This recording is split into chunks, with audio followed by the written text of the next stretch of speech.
Will there be a movie then? Neil likes to think that one day maybe there will, and Terry is certain it'll never happen. In either case, neither of them will believe it until they're actually eating popcorn at the premiere. And even then, probably not. Well, we've had the premiere now. Actually, it's had a full-blown premiere as well. Most programmes of this ilk don't have that. And we've now got it on Amazon Video. I have watched it. I quite like how they left a seat vacant for Terry Pratchett. Terry Pratchett, of course, died back in 2015. He was suffering from Alzheimer's at the time, a condition he described as an embuggerance, something which I can totally see him saying. But let's have a look now at Good Omens.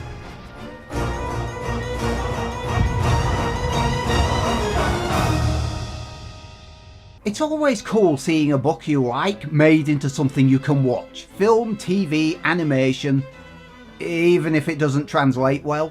My major problem with those books made into 2-hour films is they often leave out half the material and make significant changes in the process. Dobby finds the Room of Requirement, not Neville. But this is a 6-episode miniseries clocking in at around 5.5 hours. And it's a very faithful adaptation. The story, in case you haven't read the book, Aziraphale and Crowley are an angel and a demon who have been hanging around on Earth since the very beginning. Not very subtle of the Almighty, though. Fruit tree in the middle of a garden with a don't touch sign. I mean, put it on the top of a high mountain. Or on the moon. They like Earth. They like the people, the food, each other's company. We are an angel and a demon. We have nothing whatsoever in common. I don't even like you. You do. Then one day, Crowley is handed the baby Antichrist. You know, it really isn't my scene. And told to deliver it to its new parents so he can usher in the apocalypse in 11 years' time.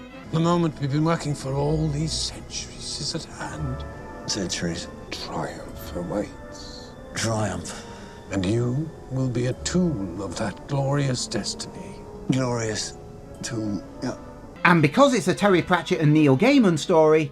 Well, I think we were getting on with it, Doctor. Got it. What room's she in? We're in room 3. Room 3, got it. 3 babies. Watch carefully. Round and round they go. The Antichrist gets handed to the wrong parents. Oops. You've lost the boy. We've lost him. A child has been lost, but you still know, his age, his birthday. He's 11. An evil plan, no matter how apparently successful it may seem upon the way, in the end, it will founder on the rocks of iniquity. For my money, it was just an ordinary cock-up. The angel and demon spend their time running around panicking, trying to find him, while heaven and hell are chomping at the bit, waiting for the apocalypse to begin. But there doesn't have to be a war. Of course there does. Otherwise, how would we win it? I'm meant to be getting ready to go to Megiddo to meet the boy. I should be leaving now. Instead, I'm standing here with a bucket waiting for maintenance to come fix another bloody pipe.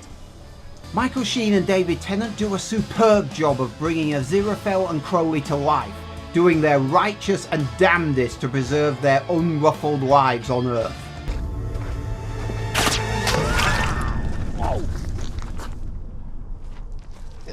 Blue. Oh, it's paint. I've kept this in tip-top condition for over 180 years now. I'll never get this stain out. Oh. Thank you. The Antichrist grows up into an unwitting 11-year-old with a group of friends he hangs around with. Mrs. Henson told my mother that the lady there gets a witch's newspaper. Excuse me, my father says there's no such thing as witches. I don't reckon it's allowed going around setting fire to people. Otherwise, people would be doing it all the time. It's all right if you're a vicar, and it stops the witches from going to hell. This is the part the book does better. The kids are given less exposure, and as a result, I feel like I don't get to know them before the story kicks up a gear. The series is too busy giving Aziraphale and Crowley extra backstory. The whole first half of episode 3 is dedicated to it, which the book doesn't do. It's not a bad thing, I just wish they could have given them both extra time. While Aziraphale and Crowley are undoubtedly the leads in this story, there are plenty of other characters. Adultery, Pulsiver. Thou art tardy. I should have been aflame 10 minutes since.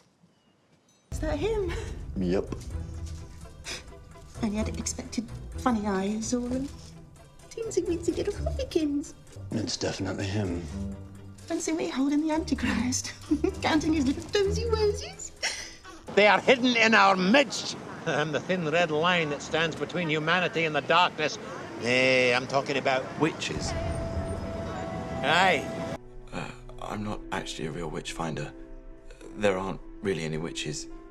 I'm actually a computer engineer. I'm an anathema device. I really am a witch. You should read that. It's about you. It will save time. The child knows nothing of the Great War. He is not our master's son. He said that I smelt of truth. Unlike most proper critics, I'm not in the least bit interested in trying to spot subtext and deeper, meaningful messages in programs. But I think the unsubtle point Good Omens makes is this. Two sides trying to fight each other to settle an argument doesn't end well for anyone. The book makes this point not only through the angels and demons, but through the kids as well, mentioning their rival gang in the village, the Johnsonites. Again, a bit more attention to the kids was needed, I feel. There are always some changes in these adaptations. There are more exchanges between Aziraphale and Crowley and their bosses. The Hell's Angels are missing from the diner. The explanation for the M25 comes near the end rather than the beginning. We don't hear Dog's inner monologue, which in the book is hilarious. The last half hour is tying up the story, just like in the book, but there's a whole new section showing some extra stuff with Aziraphale and Crowley. In case you hadn't cottoned on by now, more attention is given to the angel and demon leads. And that's okay, because rereading the book, I realised they mostly disappear from Act 2 in favour of fleshing out the kids. I did feel a bit of a disconnect with the kids in this. But between this series and the book, all the bases are covered. Father, please. You have to forgive them. They don't know what they are doing. I showed him all the kingdoms of the world. Why? He's a carpenter from Galilee. His travel opportunities are limited. What was it he said that got everyone so upset? Be kind to each other. Oh, yeah. That'll do it. Critics are split over this. Not that anyone will care. If you haven't read the book, you might be a little bit lost. That might be why the critics marked it down. I think fans of the book, though, will be very pleased with this, and ultimately, that's probably the point.